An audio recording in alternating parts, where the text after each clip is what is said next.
नमस्कार, मैं सतवत अब्बास। इजराइल के हमले का जवाब क्या ईरान दे पाएगा?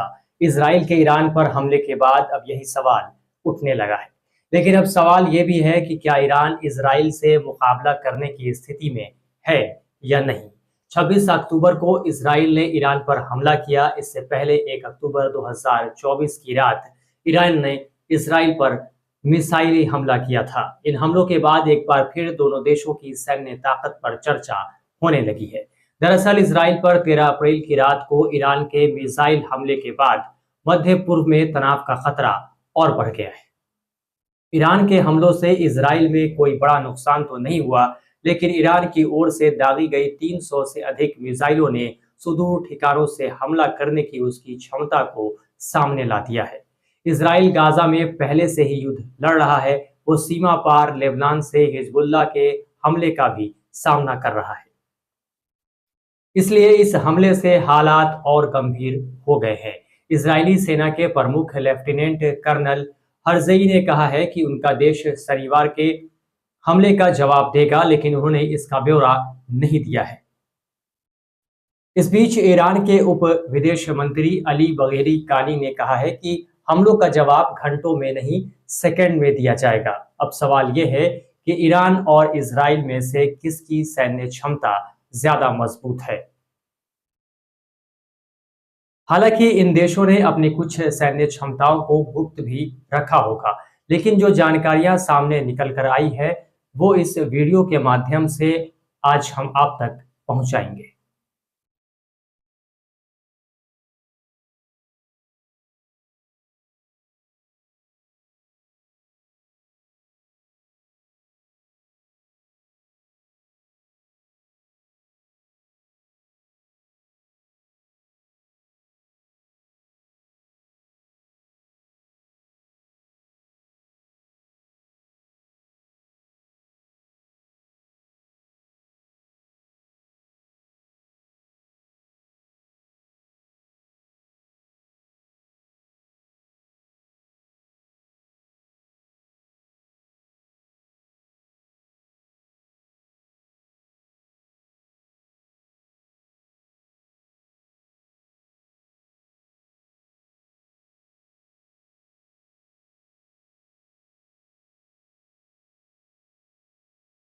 आईआईएसएस के मुताबिक 2022 और 23 में ईरान का रक्षा बजट 7.4 अरब डॉलर था, जबकि इजराइल में रक्षा बजट 19 अरब डॉलर के आसपास है।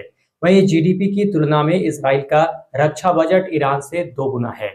आईआईएसएस के आंकड़ों के मुताबिक इसराइल के पास हमले के लिए तैयार 340 लड़ाकू विमान हैं। इससे इसराइल सटीक हमले करने में मजबूत स्थिति में है। इसराइल के पास F-15 विमान है जो लंबी दूरी तक मार कर सकते हैं।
इसने छोटी रेंज की मिसाइलें और ड्रोन विकसित किए हैं। इसराइल पर हाल के हमलों में ऐसी ही मिसाइलों और ड्रोन का इस्तेमाल किया गया था। वहीं सऊदी अरब पर हूती विद्रोहियों की ओर से दागी गई मिसाइलों का अध्ययन करने वाले विश्लेषकों का कहना है कि ये ईरान में ही बने थे। डिफेंस आइज की टीम रिप्ले का कहना है कि इस बात की संभावना काफी कम है कि इजराइल ईरान से जमीनी लड़ाई लड़ेगा। इजराइल की ताकत उसकी वायुसेना की क्षमता और गाइडेड हथियार हैं, इसलिए उसके पास ईरान के अहम ठिकानों पर हवाई हमले करने की पूरी क्षमता है। रिप्ले का कहना है कि इजराइल की ओर से ऐसे हमलों के जरिए ईरान के प्रमुख अधिकारियों और तेल प्रतिष्ठानों को निशाना बनाने की अधिक संभावना है। वो कहते हैं कि चोट वहां करो जहां सबसे ज्यादा दर्द हो। इजरायली सेना के अधिकारी और नेता हर वक्त इसका इस्तेमाल भी करते हैं। वो उनके युद्ध सिद्धांत का हिस्सा है, यानी वो अपने विरोधियों को इतना दर्द पहुंचाना चाहते हैं कि वो इजराइल पर हमला करने से कम 2 बार जरूर सोचे। इसके पहले भी इजराइल के इस हमले में कई सेना के हाई प्रोफाइल अधिकारी और राजनीतिक नेता मारे जा चुके हैं। इन हमलों में सीरिया की राजधानी दमिश्क में 1 अप्रैल को ईरानी वाणिज्य दूतावास पर किया गया हमला भी शामिल है। इसी हमले के बाद ईरान ने इजराइल पर हमला शुरू किया है।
दिसंबर में ईरान के पेट्रोल मंत्री जवाद ओजी ने कहा था कि साइबर अटैक की वजह से पूरे देश में पेट्रोल स्टेशनों में दिक्कत आई थी। माना जाता है कि इजराइल के पास परमाणु हथियार है, लेकिन वो इस बारे में कोई स्पष्ट जानकारी देने से बचता है। ईरान के पास परमाणु हथियार होने की संभावना बहुत कम है। उस पर ऐसे हथियार बनाने की कोशिश करने के आरोप हैं, लेकिन वो इससे इनकार करता रहा है। क्षेत्रफल के लिहाज से ईरान इजराइल की तुलना में कहीं बड़ा देश है। ईरान की आबादी 89 मिलियन है, जो इजराइल की आबादी से लगभग 10 गुना ज्यादा है। इजरायली सैनिकों की तुलना में ईरानी सैनिक की संख्या भी 6 गुना अधिक है। IISS के मुताबिक ईरान की सेना में 6 लाख सक्रिय सैनिक हैं, तो इजराइल के पास 1,70,000 सक्रिय सैनिक हैं। वहीं चरमपंथी संगठन हिजबुल्लाह ईरान की ओर से इसराइल और लेबनान से छाया युद्ध लड़ रहा है। ईरान ने हिजबुल्लाह को समर्थन देने से इनकार नहीं किया है। वो गाजा में हमास का भी समर्थन करता है। इसराइल और पश्चिम देशों का मानना है कि ईरान हमास को हथियार, गोला बारूद और ट्रेनिंग देता है। यमन के हूती विद्रोही ईरान की ओर से ही छाया युद्ध लड़ने के लिए जाने जाते हैं। सऊदी अरब का कहना है कि उस पर जिन मिसाइलों से हमला हुआ तो वो ईरान में बने थे। वहीं ईरान समर्थक संगठनों का इराक और सीरिया में काफी प्रभाव है। ईरान सीरिया सरकार का समर्थन करती है। ये भी कहा जाता है कि इसराइल पर हमले के लिए सीरियाई जमीन का इस्तेमाल किया गया।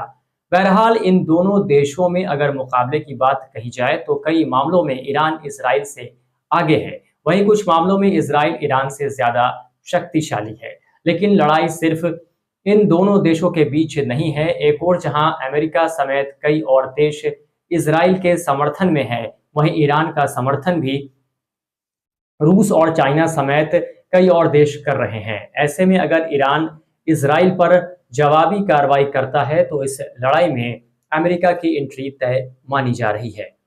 और अगर ऐसा होता है तो फिर ईरान का समर्थन करने वाले देश भी इस युद्ध में कूद पड़ेंगे और तब ये लड़ाई एक बड़े युद्ध का रूप ले रही और तब ये लड़ाई एक बड़े युद्ध का रूप ले सकती है और इसका प्रभाव सिर्फ ईरान या इजराइल ही नहीं बल्कि पूरी दुनिया पर देखने को मिलेगा। अब देखना यह है कि क्या अमेरिका की चेतावनी से ईरान डर जाता है या फिर इजराइल से बदला लेने के लिए कठोर कदम उठाता है। इस वीडियो में फिलहाल इतना ही। अगर आपने अब तक हमारे चैनल को सब्सक्राइब नहीं किया है तो जल्दी से कर लें और बेल आइकन दबाना बिल्कुल ना भूलें। नमस्कार।